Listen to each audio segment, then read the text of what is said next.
지난주에는 우리 어떤 내용 했는지 기억나십니까? 예수님께서 살아가시는 삶과 그 사역에 있어서 말씀과 성령의 조화에 대해서 우리 살펴봤습니다. 오늘은 사도들의 삶과 초대교회에서 말씀과 성령의 조화에 대해서 함께 살펴보도록 하겠습니다. 사도들의 삶에 항상 말씀과 성령이 조화를 이루었습니다. 예수님의 삶과 사역과 마찬가지였죠. 즉 사도들은 예수님께 배운 그대로 예수님의 등을 배우고 배웠다 그랬죠. 3년 동안 공생애를 하는 동안 제자들은 예수님과 함께 동고동락 하시면서 함께 호흡하며 사셨습니다. 그러면서 예수님이 하시는 대로 그래 살았는데, 사도행전 우리 13장 읽었는데 14장 우리 한번 보시겠습니다. 14장 3절 14장 3절 같이 읽어봅니다. 시작. 두 사도가 오래 있어 주를 힘입어 담대히 말하니 주께서 그들의 손으로 표적과 기사를 행하게 하여 주사 자기 은혜의 말씀을 증언하시니. 아멘.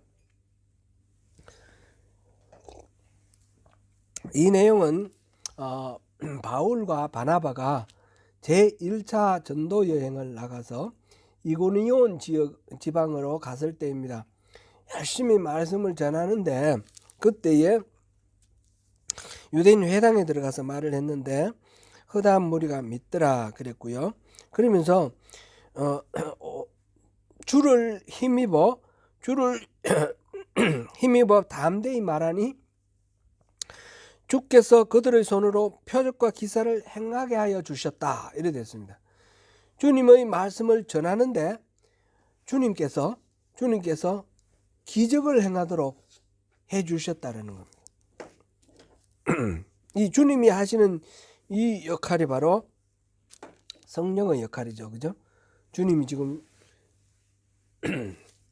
십자가를 지시고 죽으셨다가 부활하셔서 성천하셨으니까 지금 주가 하셨다 이 말은, 주가 기적을 행하게 하셨다 이 말은 성령님이 하신 일이에요. 그죠? 그래서 이 두 사도가 주님에 대해서 복음을 전하는데 말씀을 전하는데 주님께서 기적과 이사를 행하도록 해 주셨습니다. 성령이 같이 일해 주셔서 주님에 대한 이 복음 말씀이 권위가 있도록 이 말씀을 증언해 주셨다는 거예요. 증거가 되어 주셨다는 겁니다. 이 성령의 역사가. 로마서 15장 한번 보겠습니다. 로마서 15장 18절 19절입니다. 로마서 15장 18절 19절 같이 읽습니다. 그리스도께서 이방인들을 순종하게 하기 위하여 나를 통하여 역사하신 것 외에는 내가 감히 말하지 아니하노라. 그 일은 말과 행위로 표적과 기사의 능력으로 성령의 능력으로 이루어졌으며 그리하여 내가 예루살렘으로부터 두루 행하여 일루리곤까지 그리스도의 복음을 편만하게 전하였노라. 지금 복음을 전하기 위해 지금 로마에 편지를 쓰면서 내가 이런 식으로 복음을 전했다 지금 말하지 않습니까? 바울이. 그러는데 복음을 전하는데 말과 행위로, 말로 전했죠 일단. 그리고 삶으로 그거를 이제 보여줍니다. 그와 동시에 표적과 기사의 능력으로, 성령의 능력으로. 이 표적과 기사의 능력과 성령의 능력은 이 강조하여 반복한 성령의 능력을 나타내는 것이죠. 성령님이 일하셔서 표적과 기사가 나타나는 겁니다. 그러니까 지금 바울 사도가 자기가 복음을 전할 때 항상 어떻게 했다고요? 말과 행위로 하고 표적과 기사, 성령의 능력으로 같이 한 거예요. 그러니까 사도의 이 삶과 이 사역에는 항상 말씀하고 이 성령이 조화를 이루어 같이 움직였다라는 겁니다. 그런 거 맞죠? 우리 이거 읽어보니까 한 군데 더 볼까요? 고린도전서 2장 고린도전서 2장 1절부터 5절까지 한번 읽어보겠습니다. 고린도전서 2장 1절부터 5절까지. 시작. 형제들아, 내가 너희에게 나아가 하나님의 증거를 전할 때에 말과 지혜의 아름다운 것으로 아니하였나니 내가 너희 중에서 예수 그리스도와 그가 십자가에 못 박히신 것 외에는 아무것도 알지 아니하기로 작정하였습니다. 내가 너희 가운데 거할 때에 약하고 두려워하고 심히 떨었노라. 내 말과 내 전담이 설득력 있는 지혜의 말로 하지 아니하고 다만 성령의 나타나심과 능력으로 하여 너희 믿음이 사람의 지혜에 있지 아니하고 다만 하나님의 능력에 있게 하려 하였노라. 아멘. 고린도전서 2장 지금 요 부분, 이 부분은 바울 사도가 처음 고린도에 도착했을 때 상황을 지금 묘사하고 있습니다. 제2차 전도 여행 때 아시아 쪽으로 가려고 그러다가 성령님이 인도하셔서 이렇게 머물고 있었을 때에 저 바다 건너, 그러니까 그리스 쪽에서 이 터키 있는 이쪽 말고 대륙 건너 그리스 쪽에서 건너와 도우라라는 그런 꿈을 꾸고 넘어갔죠. 그래서 빌립보, 또 데살로니가, 베레아, 여기 복음을 전하고 아테네로 갔습니다. 아테네로 갔는데 아테네에서는 그 위에하고는 좀 달랐어요. 위에서는 잠깐 있는 동안 강력하게 하나님 역사하셔서 사람들이 복음을 받아들이고 교회가 세워졌는데, 아테네에서는 이 아테네가 원래 고대 히랍 문화의 중심지 아닙니까? 이 말하기 좋아하고 생각하기 좋아하는 그런 사람들이라서 아크로폴리스 나갔는데 보니까 막 신상들이 있는데 이름을 알 수 없는 신도 있는 거예요. 그래서 사람들하고 얘기를 하면 저 신이 누군가 그러면서 하나님 이야기를 전하고 예수의 복음을 전했는데 사람들이 논쟁을 하기를 좋아하는 거예요. 논쟁을 그냥 받아들이지 않고 논쟁을 하니까 바울이 열심히 논쟁을 해서 상대를 이제 굴복시켰습니다. 그랬는데 그러면 믿어야 될 거 아닙니까? 안 믿는단 말이죠. 그래서 아테네에서는 너무너무 참담하게 실패를 하고 그곳을 떠났습니다. 그래 들어간 데가 고린도입니다. 그래서 여기 지금 2장 3절을 보니까 내가 너희 가운데 거할 때에 약하고 두려워하고 심히 떨어나라.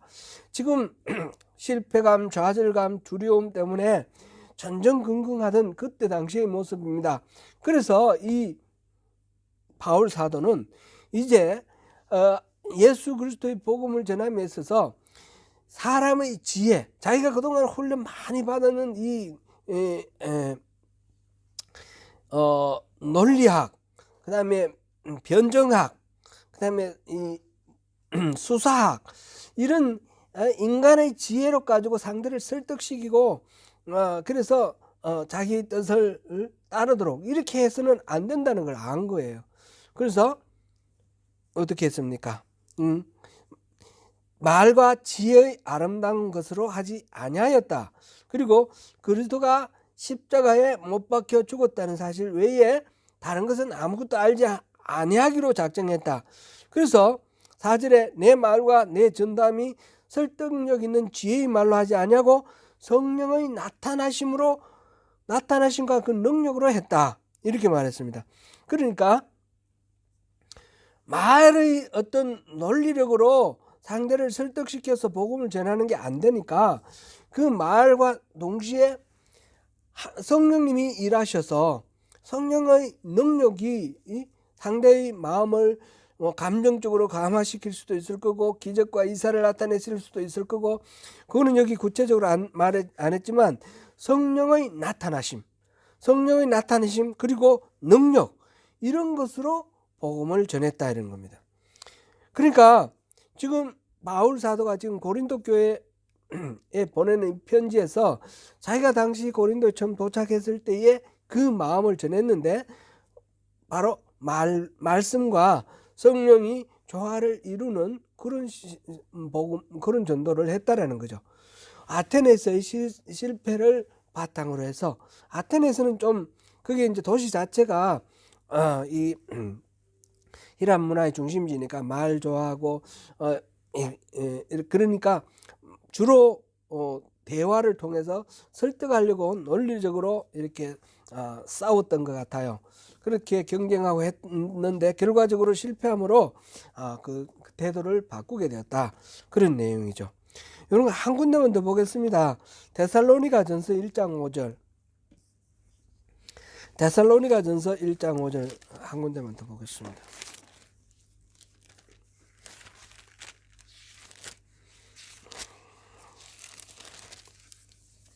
같이 있습니다. 이는 우리 복음이 너에게 말로만 이른 것이 아니라 또한 능력과 성령과 그 확신으로 된 것임이라.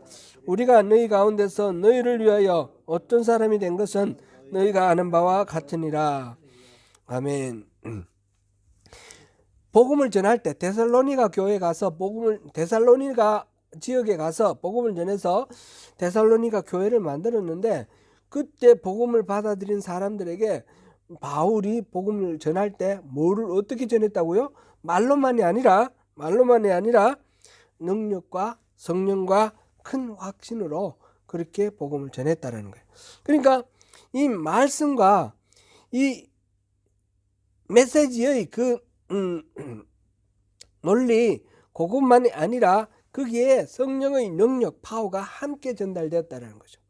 그래서 데살로니가 교회가 생성이 된 겁니다. 그러니까 사도들은 이 지금 바울 사도만 봤고 앞에 바나바하고 같이 봤는데, 바나바, 바울 두 사람이 대표로 되어 있지만 성경으로 이제 기록된 사람이 두 사람이니까 모든 사도들이 다 이렇게 복음을 전했습니다. 사도들의 삶과 사도들의 사역에는 항상 이 말씀과 성령이 조화를 이루고 함께 동시에 이렇게 역사를 했다라는 것을 우리가 여기서 확인할 수 있습니다. 사도들이 전한 메시지는 뭡니까? 사도들이 그때 당시에 전한 메시지는 기본적으로는 하나님 나라입니다. 예수님이 전하신 복음은 무슨 복음입니까? 하나님 나라의 복음입니다. 그렇죠? 회개하라, 천국이 가까이 왔다. 그렇게 시작해서 복음을 전했지 않습니까? 우리 마태복음 최근까지 쭉 우리가 강해를 했는데 1년 넘게 1년 반 정도 강해를 했는데, 그 마태복음을 통해서 예수님께서 어떤 일을 하셨는지 사복음서에 다 나오겠지만 마태복음을 통해서 우리가 정리를 했습니다. 거기에 보면 마태복음에는 5가지 설교가 나와요. 5가지 설교가 5가지 강화 이렇게도 말하는데, 이제 5장, 6장, 7장 마태복음 5장, 6장, 7장이 산상수훈 아닙니까? 그 다음에 8장에서 저기 전도를 하고 선교를 할 제자들을 파송을 할 때에 어떻게 하라라는 그 선교의 원리. 그 다음에 13장 천국의 비유들, 여러 가지 씨 뿌리는 비유 포함해서 천국의 비유들. 그 다음에 그 18장에 가면 교회 내 이름으로 교회를 세웠다. 교회에 대한 이야기가 나오지 않습니까? 23장, 24장, 25장 이거는 종말론 아닙니까? 종말론. 근데 이걸 가만히 보면 이 전부 다가 하나님 나라 이야기입니다. 쉽게 하나님 나라가 어떤 건지 사람들에게 비유로 가장 핵심적인 핵심 소스를 알려준 게 13장 한가운데 있는 것이고, 이게 이제 우리 샌드위치 기법 이렇게 했는데 기회점 이렇게 A, B, C 그 다음에 K 있고 C-, B-, A- 이런 식으로 해서 양쪽으로 대칭을 이루어서 이렇게 감싸도록 이렇게 했지 않습니까? 그렇게 했는데 한가운데 있는 게 가장 항상 보면 제일 중요한 거였어요. 지금 보면 이 산상수훈은 뭐예요? 천국의 말하면 작동 원리예요. 천국의 헌법이고 천국의 법률이에요. 법률. 천국의 작동 원리인 거예요. 그 다음에 이게 선교 방법, 이거는 뭡니까? 천국을 어떻게 확장해 나갈 것인가. 그 다음에 가운데 있는 거는 천국이 얼마만큼 귀중한 건가. 그 다음에 교회는 바로 이 선교하고 마찬가지로 짝을 이루어서 교회는 이 천국을 어떤 식으로 이 땅 위에 이룰 것인가, 그 천국의 이 땅 위에 확장 방법이에요. 그 다음에 이제 천국이 도래하는 게 종말입니다. 그러니까 이 예수님의 모든 사역은 하나님 나라에 집중되어 있는 거죠. 하나님 나라가 어떻게 움직이고 어떻게 작동되고 어떻게 확장해야 되고 어떻게 우리가 다루어야 되고 어떤 식으로 우리가 맞이해야 되는지, 그 천국에 대한 그것을 설교를 하시고 또 기적을 베푸시면서 기적을 통해서 천국이 어떤지 보여주셨잖아요. 병을 고치시고 귀신을 쫓으시고, 그 다음에 오병이어 사건이라든지 뭐 이런 걸 통해서 요한복음에서는 그런 거를 7가지로 나는 무엇이다 하면서 나는 생명의 떡이다, 나는 세상의 빛이다, 이런 것을 통해서 나는 길과 진리와 생명이다. 예수님은 자신이 바로 하나님이시고 이 세상을 하나님 나라로 변화시키기 위해서, 이 세상을 구원하시기 위해서 오신 그런 분이시라는 걸 우리에게 보여주시면서 우리가 예수를 영접하여 예수를 우리 안에 예수님의 피와 살을 먹는다는 것도 그런 거예요. 예수님을 우리 안에 수용해서 우리가 변화되어서 예수님과 같이 되고 천국의 백성이 되는 것, 영원한 생명을 누리는 것, 그것이 예수님의 사역의 전체의 모든 메시지 다입니다. 예수님이 이 땅에 오셔서 뭐 하셨느냐? 하나님 나라의 복음을 전하시고 이 땅에 하나님 나라를 이룩하시고 이 땅에 하나님 나라를 확장할 교회 전초기지를 세우시고 이 땅에 하나님 나라 백성들을 불러 모으시고 그들로 하여금 하나님 나라를 회복하도록 사명을 주시고, 그 다음에 성천하시고, 그 다음에 성령을 보내셔서 계속해서 서포트 하시는 분이 바로 우리 예수님이십니다. 사도들도 이 예수님의 하나님 나라 복음을 전했습니다. 이 하나님 나라 복음을 전했는데 사도들이 복음을 전하는 것과 예수님이 복음을 전하는 데는 약간씩 차이가 나기 시작합니다. 처음에는 사도들도 오직 하나님 나라만 전했습니다. 우리가 사도행전 8장 12절 보시겠습니다. 사도행전 8장 12절.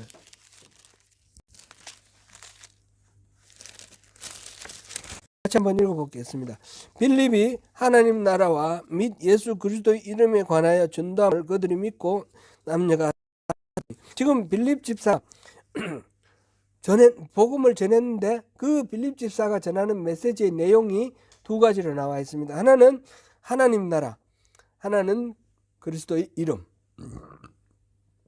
하나님 나라를 전하면서 그리스도의 이름을 같이 전했습니다.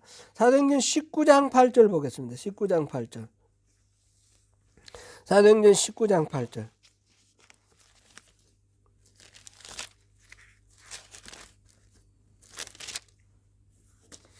바울이 에베소에서 전도를 하는데 바울이 회당에 들어가 3달 동안 담대히 하나님 나라에 관하여 강론하며 권면하되 뭐를 전했습니까? 하나님 나라. 그러니까 사도들은 하나님 나라를 전했습니다. 처음에 그들의 초점은 하나님 나라를 전하다가 이 하나님 나라와 더불어서 예수 그리스도를 전하기 시작했습니다. 그리스도는 하나님 나라의 왕이신 예수님. 그래서 둘 같이 전하다가 나중에 가면 이제 예수 그리스도의 십자가와 부활, 그거를 전하는 겁니다. 바울 사도가 이제 예루살렘에서 붙잡혀서 벨릭스 총독 앞에서 재판을 받는데 그때 한 이야기가 뭐냐면 나는 부활을 전하다가 잡혔다 이래서요. 부활. 그때는 핵심 메시지가 하나로 집약됐는데 부활이 됐어요.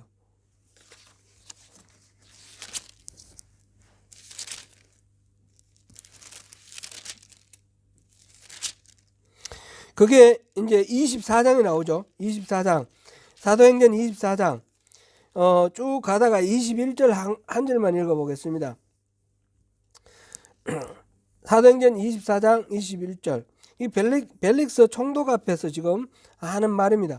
오직 내가 그들 가운데 서서 외치기를 내가 죽은 자의 부활에 대하여 오늘 너희 앞에 신문을 받는다고 한 이 한 소리만 있을 따름이니라 하니. 그러니까 처음에는 하나님 나라를 전하다가 이 하나님 나라의 왕인 예수 그리스도를 전하는데 예수 그리스도의 십자가와 부활을 전하는 거예요.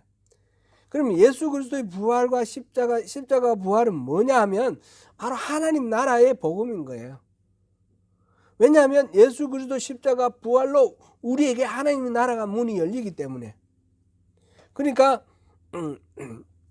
초점은 하나님 나라에서 예수님 쪽으로 건너가는 것 같지만 실질적인 내용의 의미는 이 하나님 나라의 메시지와 십자가의 메시지, 부활의 메시지, 이것은 결국 같은 성격의 메시지라는 겁니다. 예수님의 구속 사건을 토대로 해서 구속 사건을 토대로 한 하나님 나라의 메시지다, 이렇게 말할 수 있습니다. 고린도전서 1장 23절에서 30절 한번 읽어보겠습니다. 고린도전서 1장 22절부터 30절까지입니다. 같이 읽습니다. 유대인은 표적을 구하고 헬라인은 지혜를 찾으나 우리는 십자가에 못 박힌 그리스도를 전하니 유대인에게는 거리끼는 것이요 이방인에게는 미련한 것이로되 오직 부르심을 받은 자들에게는 유대인이나 헬라인이나 그리스도는 하나님의 능력이요 하나님의 지혜니라. 하나님의 어리석음이 사람보다 지혜롭고 하나님의 약하심이 사람보다 강하니라. 형제들아 너희를 부르심을 보라. 육체를 따라 지혜로운 자가 많지 아니하며 능한 자가 많지 아니하며 문벌 좋은 자가 많지 아니하도다. 그러나 하나님께서 세상의 미련한 것들을 택하사 지혜 있는 자들을 부끄럽게 하려 하시고 세상의 약한 것들을 택하사 강한 것들을 부끄럽게 하려 하시며 하나님께서 세상의 전한 것들과 멸시받는 것들과 없는 것들을 택하사 있는 것들을 피하려 하시나니 이는 아무 육체도 하나님 앞에서 자랑하지 못하게 하려 하심이라. 너희는 하나님으로부터 나서 그리스도 예수 안에 있고 예수는 하나님으로부터 나와서 우리에게 지혜와 의로움과 거룩함과 구원함이 되셨으니 아멘. 여기서 사도 바울이 전한 복음은 무엇이었습니까? 23절에 우리는 십자가에 못 박힌 그리스도를 전하니, 바울이 지금 전하고 있는 하나님 나라 복음의 겉으로 드러나는 모습은 십자가에 못 박히신 그리스도를 전한다 그랬습니다. 그러면 그 이후에 그리스도를 전했을 때에 어떤 일이 일어났습니까? 그리스도를 전했을 때에 어리석음과 지혜가 있으면 우리의 어리석음으로 그 지혜 하나님의 어리석음이 사람의 지혜로보다 나으니까 우리 가운데는 지혜로운 자도 많지 않고 지위가 높은 사람도 많지 않고 뭐 이랬는데 우리 같이 이런 미련한 자들을 택하셔서 지혜 있는 자들을 부끄럽게 하시고 약한 자들을 택하셔서 강한 자를 부끄럽게 하시고 천한 것들과 멸시받는 것들 없는 것들을 통해서 있는 자들을 이렇게 패하게 하시고 이런 식으로 이 약하고 천하고 미련하고 모자라는 이런 우리들 아닙니까? 그죠? 이를 통해서 세상에 강하고 자랑스럽고 명예롭고 부하고 귀한 사람들을 오히려 부끄럽게 만드는 그 능력은 어디서 나왔습니까?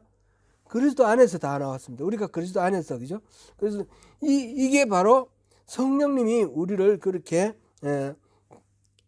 담대하게 해주시고 우리를 강하게 해주시고 우리를 그렇게 지혜롭게 해주시는 그런 역할을 하시는 거예요.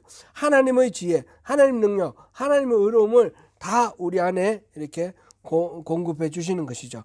그래서 고린도전서 2장 2절에서 바울은 이렇게 말합니다. 내가 너희 중에서 예수 그리스도와 그 십자가에 못 박히신 것 외에는 아무것도 알지 아니하기로 작정하였습니다. 바울의 유일한 열망은 그리스도를 아는 것입니다. 사도들의 메시지는 바로 이 십자가에 못 박힌 예수, 예수 그리스도만이 우리의 보호하고 예수 그리스도만이 우리의 살 길이고 예수 그리스도만이 구원의 그 열쇠가 된다는 것을 믿는 것입니다. 그래서 그 예수는 십자가에 달려 죽으신 것으로 끝난 것이 아니라 부활하셨다. 그 예수 그리스도의 십자가와 부활을 이렇게 전하는 그게 이 사도들의 메시지의 내용입니다. 그런데 사도들이 이런 메시지를 전할 때에 항상 이 메시지의 내용, 말씀과 더불어서 성령님이 일하셔서 그 말씀이 능력이 있음을 증거를 해주신 거예요. 말씀과 능력이 항상 조화를 이루었다라는 겁니다.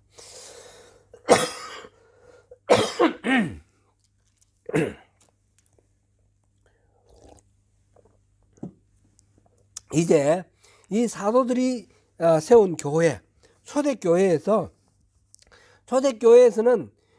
어떻게 사역하고 그때 말씀과 성령은 어떤 모습으로 작용을 했는지 그걸 보겠습니다.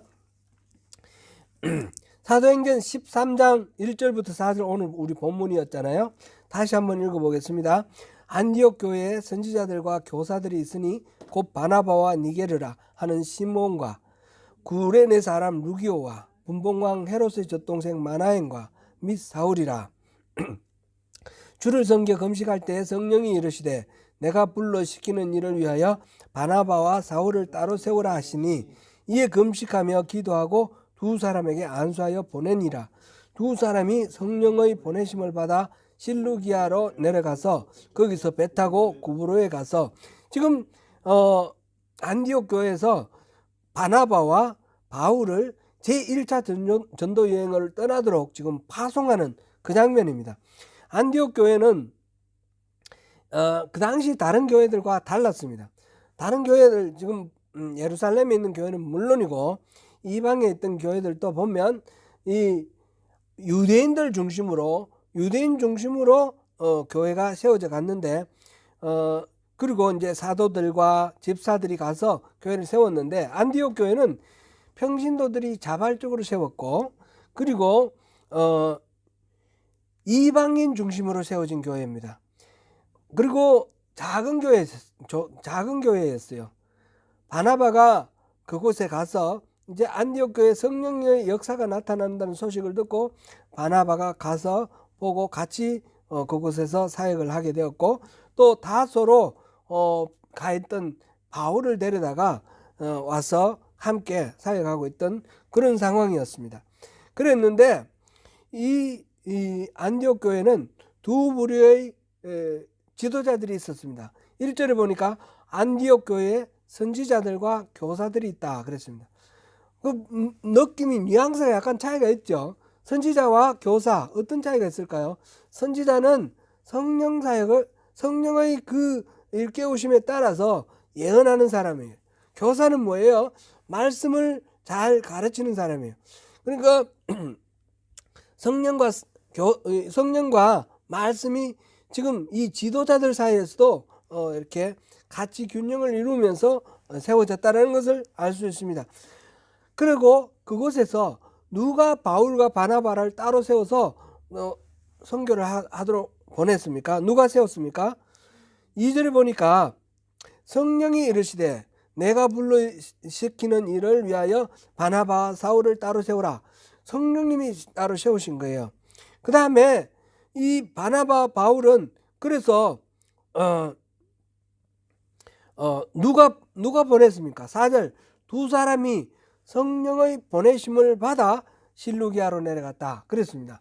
그러니까 이 안디옥 교회에서 이렇게 최초로 사도 바울과 바나바를 전도 여행으로 떠나보내는 이 장면, 세계 선교의 그 거대한 첫걸음을 내딛게 만드는 그 일에 가장 결정적으로 역할을 한 존재는 누굽니까? 성령님이십니다. 성령님. 근데 여기에 한 가지 우리가 생각해야 될 거는 제가 앞서도 잠깐 말씀을 드렸지만 이 바나바가 다소에 가 있던 바울을 데리고 왔다라는 그 사건입니다. 이거는 사도행전 지금 11장 한번 보겠습니다.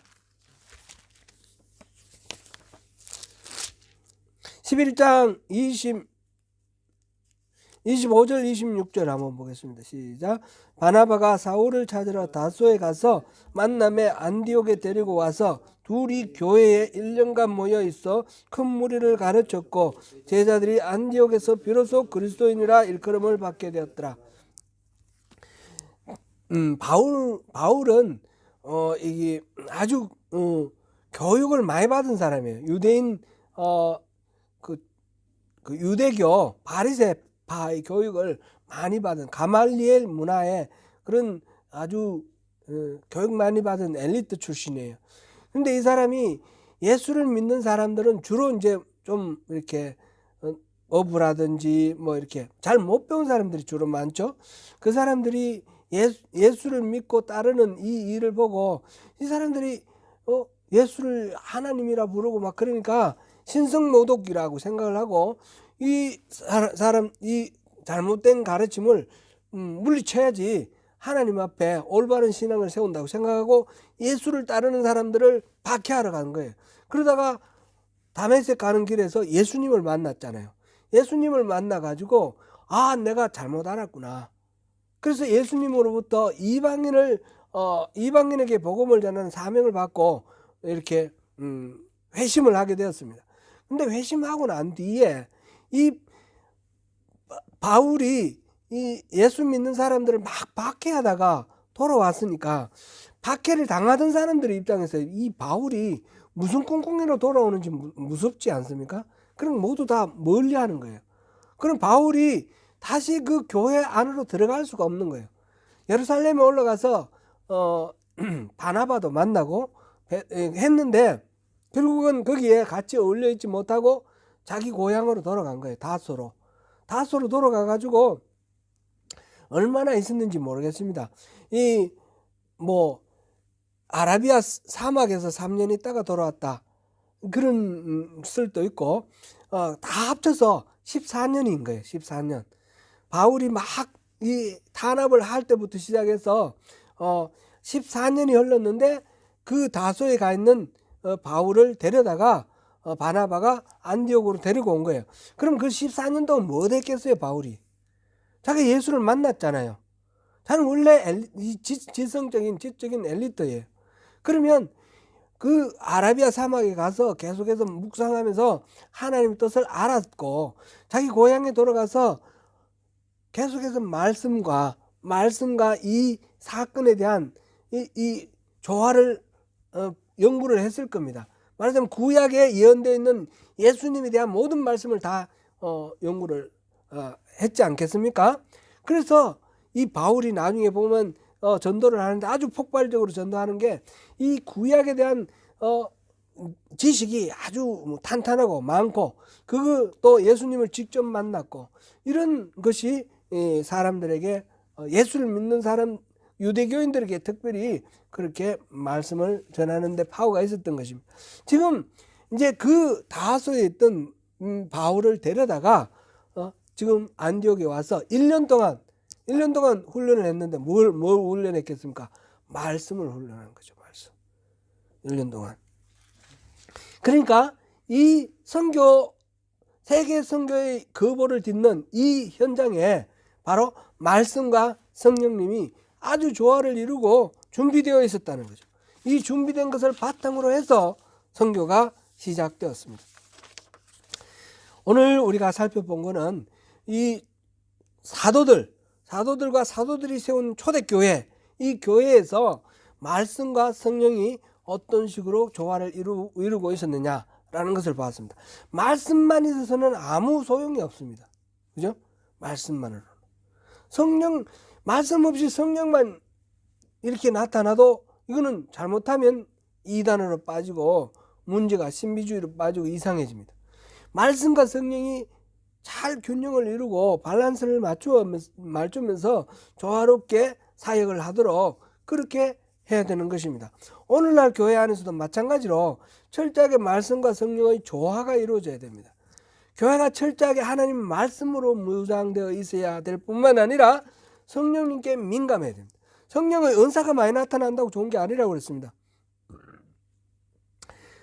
은사도 나타나는 것 자체는 좋지만 성령님께 민감하지 않으면 은사가 나타났는데도 하나님으로부터 버림받는 그런 사례들이 많이 있다는 거죠. 그러니까 이 말씀과 성령의 능력이 나타남과 성령에게 민감함, 이것이 잘 조화를 이루어야 됩니다. 오늘 우리 소명교회도 마찬가지입니다. 예수님이 원하시는 교회는 말씀과 성령의 능력과 성령께 민감함의 조화를 이루는 그런 교회입니다. 이러한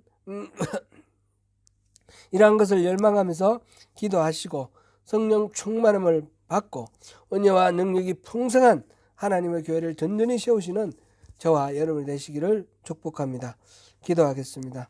은혜로우신 하나님, 은혜를 베풀어 주셔서 우리 안에 이 말씀에 대해서 바르게 기준을 세우고 바르게 배울 수 있도록 주님께서 그 지혜와 계시의 영을 허락하여 주시고 또 성령의 그 능력과 그 모든 일하심이 드러나게 하시고 우리가 예민하게 성령님께 민감하게 반응할 수 있도록 도와주십시오.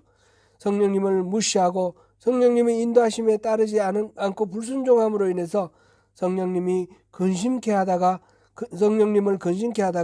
성령이 소멸되는 그런 어리석음에 빠지지 않고 항상 민감하게 반응하여 성령 충만한 가운데 하나님의 그 나라가, 능력 있는 나라가 우리 가운데 확장되어 갈 수 있도록 주님 역사하여 주시옵소서. 우리를 통해서 그렇게 일하여 주시옵소서. 예수님 이름으로 기도드립니다. 아멘.